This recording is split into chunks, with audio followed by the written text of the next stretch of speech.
Did you get some of that good Snoop weed? I've smoked with Unc before, yeah. Yeah. That was Lauren, straight up admitting she was close with Snoop. And at first, everyone brushed it off like it was just a regular friendship. But now, fresh footage of Snoop and Lauren together is making people look twice, and the whispers are getting louder. Some folks think this video hints at a deeper, hidden connection, and a few are even saying she might have played a role behind the scenes. Let me spell it out clearly. Snoop Dogg, Lauren London, new footage. That combo alone sent the entire hip-hop world into chaos. This wasn't Snoop just flashing a smile for cameras or pulling one of those chill Uncle Snoop moments. Nah, this footage shows him standing side by side with Lauren London, Nipsey Hussle's longtime partner, right in the emotional aftermath of Nipsey's tragic death. And here's the real weight of it. Lauren London wasn't just another person grieving in Nipsey's circle, she was the circle. From her gut-wrenching tribute at the Staples Center to her powerful BET Award speech, Lauren became the voice, the image, the living symbol of Nipsey's legacy. So anyone standing next to her wasn't just next to Lauren. They were standing next to Nipsey's entire empire after his passing. Lauren didn't stay in the background as just a grieving partner. She became the public face of his memory, and that carries serious meaning. Yeah, but you don't know till it's at your front door. I always say the front row at the funeral is different. You know, when you have to sit on, like, you know, I've been to a lot of funerals. I bet. I've never sat front row at one. That's different. What does that do to you? Shift your perspective on life. You know what I mean? Make you see not only that is life short, but that it's a gift, you know, and because everyone's time is so different. The way she spoke about him turned her into the living embodiment of Nipsey's memory. Brands didn't just notice, they lined up.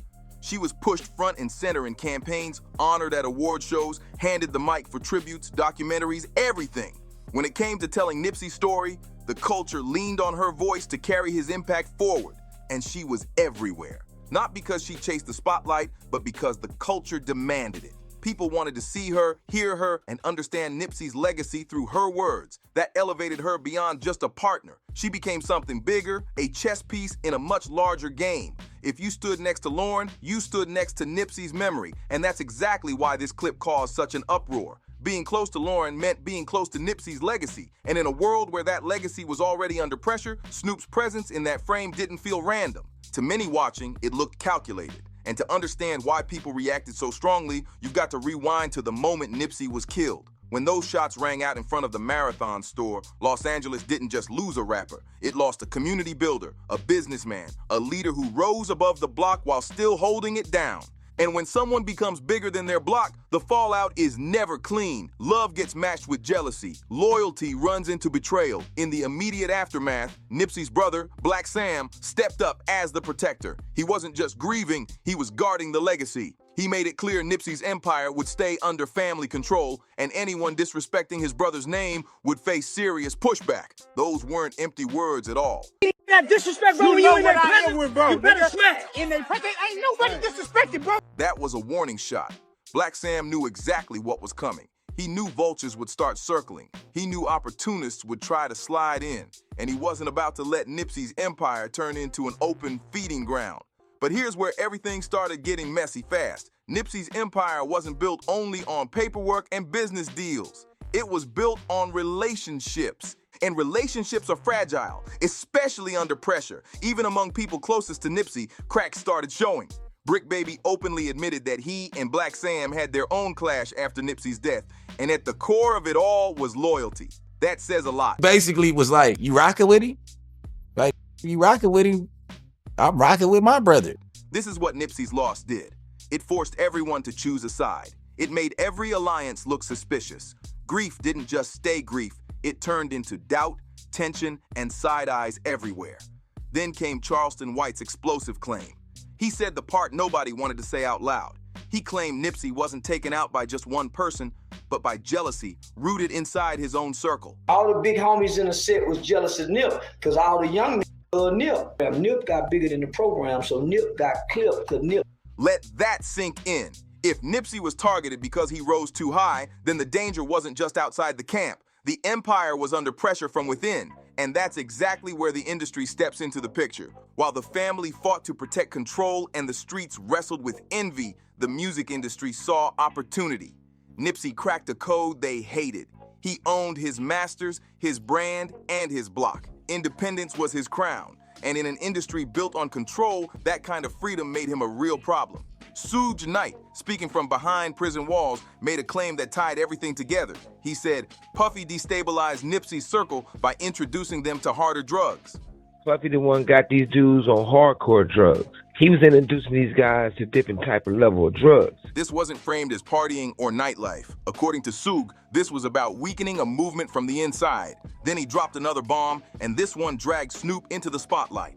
Suge claimed Snoop was moving in the shadows, even trying to help bail out Keef D, a man publicly connected to Tupac's murder because he was talking too much. That allegation alone sent shockwaves through the culture. Look, I don't have nothing to do with none of that, and I'm not leaving prison to go to nobody county jail. To the point they were saying, well, you can't leave and sacrifice a little bit in the county jail to stop that black man from getting life? Hell no. Just weeks after Nipsey's murder, the streets of Los Angeles were buzzing with suspicion. The Marathon store became sacred ground, but also contested territory. Everyone wanted to know who had the right to speak for Nipsey, who truly represented him, and who was using his name for clout. The whispers didn't fade, they multiplied. Longtime affiliates started getting accused of exploiting Nipsey's legacy. Interviews turned tense. Social media became a battlefield. Someone would pose by a mural and instantly get called a clout chaser. Another would claim they were like family and be labeled a fraud. It was pure chaos, and that chaos wasn't accidental. This was the fallout of Nipsey's death. A massive power vacuum formed overnight, and when you line up all the pieces, it's easy to see why emotions ran so high. People expected Lauren London to understand that she wasn't just grieving, she was carrying the full weight of Nipsey's empire. She became the torchbearer of his legacy, and to some, Snoop getting too close looked like a move to grab that torch. The belief was simple but explosive. People felt Snoop wanted something tied to Nipsey, and they believed he'd do whatever it took to get it. Whether you personally agree or not almost didn't matter anymore. Perception had already hardened into reality, and the perception was loud and clear. Snoop Dogg wasn't just mourning. In the eyes of many, he was positioning himself. Nipsey's death wasn't seen as only personal grief, it was viewed as something political. By standing next to Lauren, Snoop gained proximity to Nipsey's memory. By gaining that proximity, he gained credibility. And with that credibility, he reinforced his image as the elder statesman of the West Coast. To some people, it looked natural. To others, it looked predatory. But either way, the result landed the same. That footage became a symbol of a much bigger fight. A battle over who truly held Nipsey's throne. And make no mistake, people believed there was a throne. If you believe the earlier claims made about Snoop, then the story shifts even more. Nipsey wasn't seen as taken out by just one man. He was viewed as weakened, destabilized, and left exposed by forces much bigger than the neighborhood. And who else kept getting accused of playing both sides? Snoop Dogg. That's why the footage hit harder than anyone expected. It wasn't about what was literally happening in the clips. It was about what it represented to the family and the streets. It looked like outsiders stepping in. It looked like power drifting toward the industry. To fans, it looked like opportunity wrapped in silence. It felt like confirmation of suspicions people had been whispering about since 2019. And fans asked, why wouldn't they be suspicious? Everyone knows Snoop's long history in the game. People still bring up Tupac Shakur, one of the greatest to ever touch a mic, who was gunned down in Las Vegas back in 1996. And in the years since, the story of what really happened that night has been told and retold endlessly. But one thing never changes. People keep looking at those closest to Tupac, and time after time, Snoop's name keeps popping up in the conversation. The reason feels simple to a lot of fans. When Pac was alive, Snoop was seen as his so-called brother in arms. They recorded together, they partied together, they shared stages and spotlights together. But behind closed doors, critics say Snoop was getting comfortable with people Pac openly considered enemies. That night, when you look at it, Dad said that, hey, we weren't going. Snoop was on, death row, basically Tupac and everything above, and something gonna happen. This call and your telephone number will be monitored and recorded. Warren G says that Snoop was at his house watching the fight, and he had the walkie-talkie, the radio. That's where the trust started cracking. For example, People still bring up how Big Dre was allegedly in the car with Keith D the night Tupac was killed. To many fans, anyone truly loyal to Pac would have stayed far away from someone tied to that situation, but not Snoop, at least in their eyes. After Tupac's death, Snoop went on to work with Big Dre on a mixtape. That move shocked a lot of people. When Pac was killed in 1996, Snoop found himself in a complicated position. Their relationship had reportedly been strained toward the end.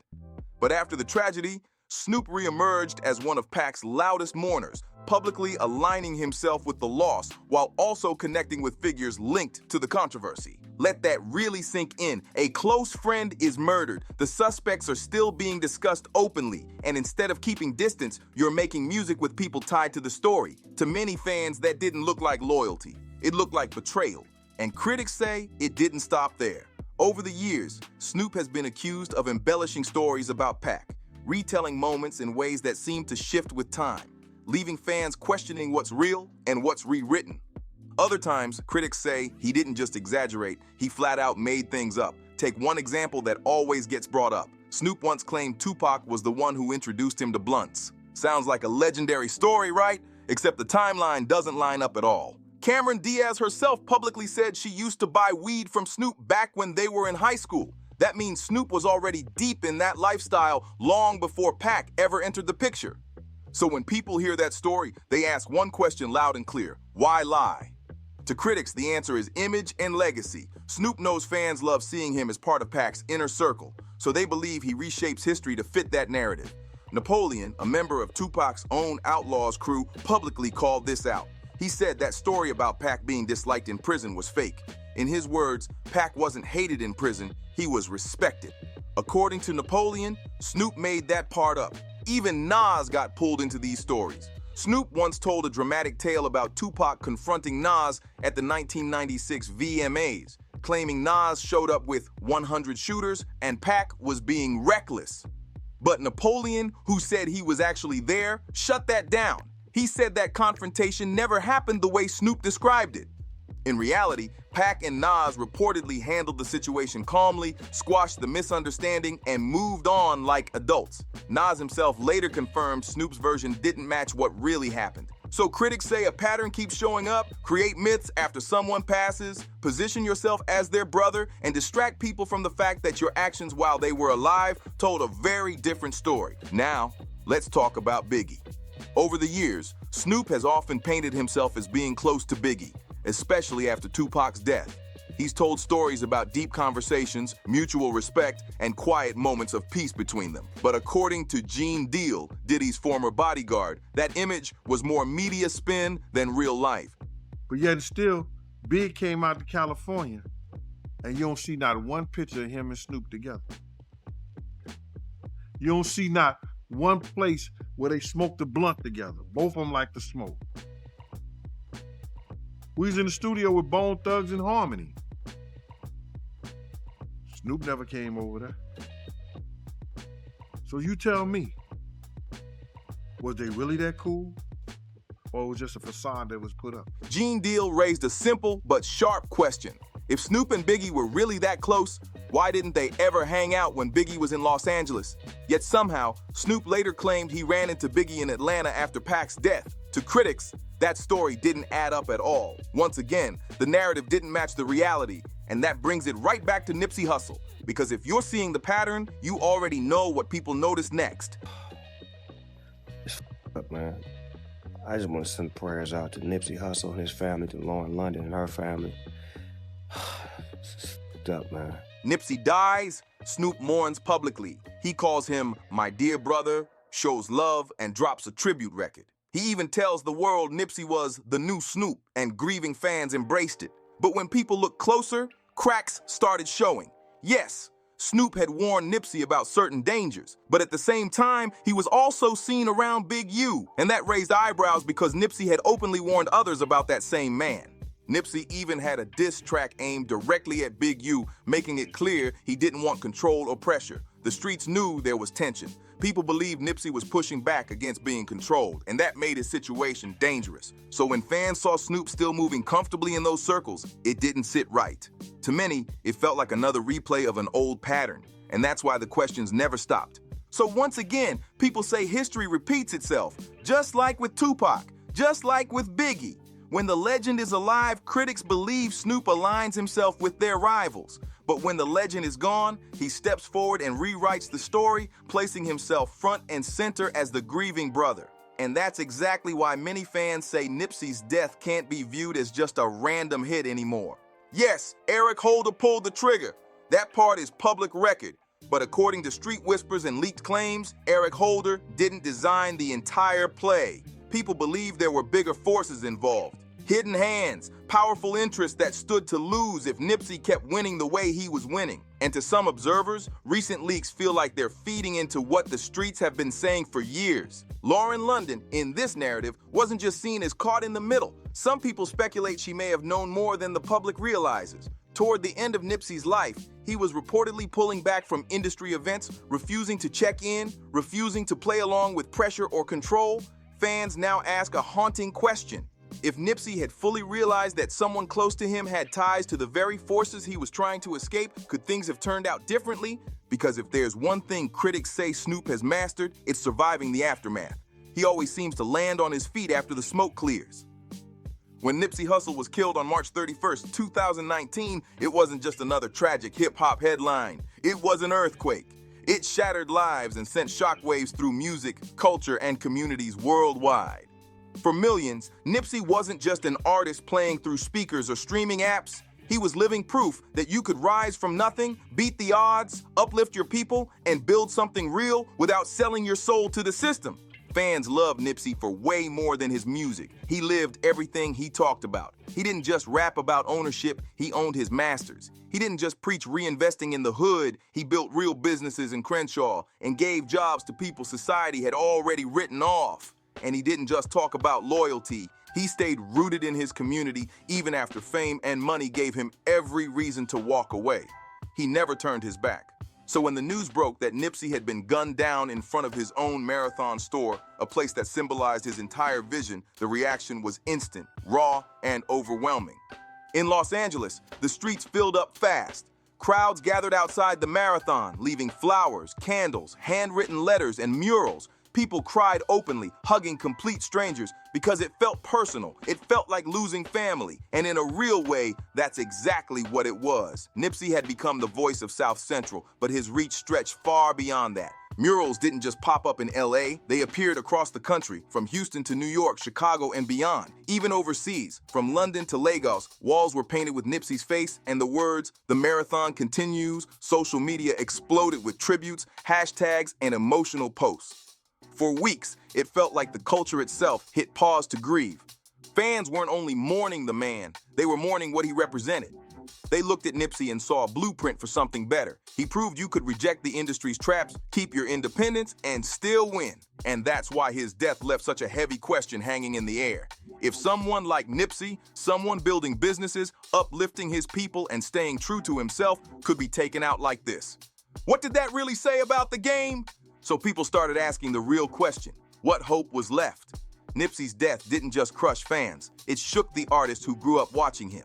For younger rappers, Nipsey wasn't just another name in the game, he was a mentor, a big brother, a real-life example of how to move through the industry without losing your soul. Roddy Ricch has said it himself, Nipsey's support helped push him into the mainstream. Nipsey gave him advice, stamped his talent, and made him believe he could reach higher. For Roddy, losing Nipsey wasn't just losing a collaborator, it was losing guidance, a lifeline. YG, Nipsey's closest collaborator, couldn't even hold it together in public after the murder. He admitted he lost way more than a music partner. He lost his brother. Their joint track, Last Time That I Checked, became an anthem. But beyond the records, they were two men trying to change the streets they came from. YG said Nipsey made him think bigger, look past fame, build something that would last. And with Nipsey gone, YG admitted it felt like part of his vision died too. Even heavyweights felt it. Kendrick Lamar, known for his own deep and conscious message, saluted Nipsey as someone who represented the best of Los Angeles. Gritty, independent, visionary. Jay-Z went even further, quietly setting up a trust fund for Nipsey's children, Imani and Cross, making sure the legacy Nipsey built wouldn't disappear with him. That's the kind of impact Nipsey had. Not hype, not clout, real influence that changed lives. That move alone said everything about how deeply Nipsey was respected at the highest levels of hip-hop. And his reach didn't stop with artists. Athletes, actors, and even politicians felt his impact. LeBron James called Nipsey an inspiration. Barack Obama sent a personal letter to Nipsey's memorial, praising his dedication to uplifting his community. That's how powerful Nipsey's presence really was. He wasn't just a rapper chasing hits. He was a leader who crossed cultural lines and earned respect everywhere he went. And maybe the most heartbreaking part of it all, Nipsey was just getting started. His album, Victory Lap, finally locked him in as a Grammy-nominated star. It was the project he spent years crafting, and it proved he could win on his own terms. No shortcuts, no industry games. But Victory Lap was only the opening chapter. Behind the scenes, Nipsey was building a real estate empire in South Central. He wasn't rushing to buy mansions in Beverly Hills. He was buying back the blocks he grew up on, turning them into safe spaces for the next generation. He was investing in tech startups, pushing STEM programs for kids in the hood, and creating opportunities meant to outlive any record deal. Nipsey spoke often about wanting to be more than a rapper. He wanted to be a mogul, someone who could shift power away from corporations and put it back in the hands of the artists. Other rappers didn't see him as competition. They saw him as a leader, someone clearing the path and making ownership and independence possible for the next wave. With Nipsey alive, the West Coast didn't just have a star. It had a visionary capable of reshaping the entire industry. And with him gone, that momentum was cut short. The Marathon brand and the message still live on. But the full scope of what Nipsey could have achieved was stolen the moment those shots rang out in front of his store. That's why his death hit so hard. It wasn't just about losing a man, it was about losing a future. Fans saw Nipsey as hope. Artists saw him as a blueprint for independence. Communities saw proof that someone could rise from the hood and lift everyone with him. And when that was taken away, it felt like the system won again. Same old story, a visionary cut down right when he was about to change the game. But Nipsey always said one thing loud and clear: the marathon continues. And after his death, those words turned into a battle cry. Murals, tattoos, social media posts, songs, movements, all pushing to keep Nipsey's vision alive. Still, no tribute, no mural, no hashtag can erase the pain of what was lost. Nipsey Hussle wasn't just another rapper. He was a leader, a teacher, a father, a businessman. His death wasn't only personal, it was cultural. It felt like something was stolen from everyone who believed in what he stood for. And here's where the story takes its most painful turn. As fans mourned and artists promised to carry on his legacy, whispers started spreading. What if this wasn't just random violence? What if it wasn't only Eric Holder pulling the trigger? Some fans began asking harder questions. What if the people closest to Nipsey, the ones who should have protected him, were the ones unknowingly leaving doors open for enemies? That's why so many people today aren't just sad, they're angry. Angry at the idea that powerful figures, people with influence and reach, could have been pulling strings behind the scenes. Angry that someone like Nipsey, who stood for ownership, independence, and truth, could be taken out right when he was building something unstoppable. Angry at the suggestion that Lauren London, the woman who stood on stage and cried for Nipsey, might have been closer to Diddy's world than fans ever realized. And angry at Snoop Dogg, Nipsey's so-called brother, who always seems to appear at the center of tragedy with heartfelt words, while questions about loyalty refuse to fade. The grief from losing Nipsey didn't stay quiet. It turned into suspicion. Suspicion boiled into outrage, and outrage turned into a demand for answers. Fans are no longer satisfied with Eric Holder did it and nothing more. They believe there's a bigger picture. In their eyes, Nipsey wasn't just killed by one man, he was silenced by a system built on power, greed, manipulation, and betrayal. And the more people connect the dots, the harder it is to ignore. The footage of Snoop and Lauren looking too close. The alleged ties linking Lauren to powerful industry circles. Snoop's long history of controversy involving Tupac and Biggie. To many fans, it all paints a disturbing pattern. That's when the realization hits. Nipsey's death wasn't the end of the marathon. It was the start of a darker race. Because what fans and artists really lost wasn't just Nipsey the man, they lost the future he was building. A future rooted in ownership, independence, and lifting people up. And the hardest pill for supporters to swallow is this: that future may not have been taken by strangers. It may have been compromised by people standing closest to him. And now we want to hear from you. What do you think about all of this? Drop your thoughts in the comments. If this breakdown made you think, make sure to like this video, subscribe to the channel, share it with others, and keep the conversation going.